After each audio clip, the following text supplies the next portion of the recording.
When the wind stirred through our town, it wasn't the walls we missed most. It was the boys that held us together. Father Katapang isn't just a name I remember. He's a person whose values continue to shape how I live today. Father Katapang taught us that faith means nothing without love for each others. He lived it through service, listening, and standing with those who struggle.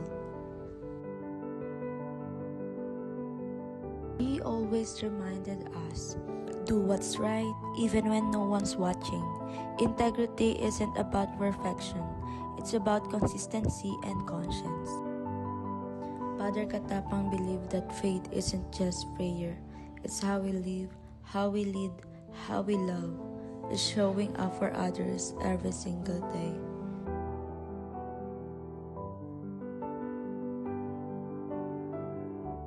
He taught us that holiness isn't in the robes or rituals. It's in the choice to love even when it hurts.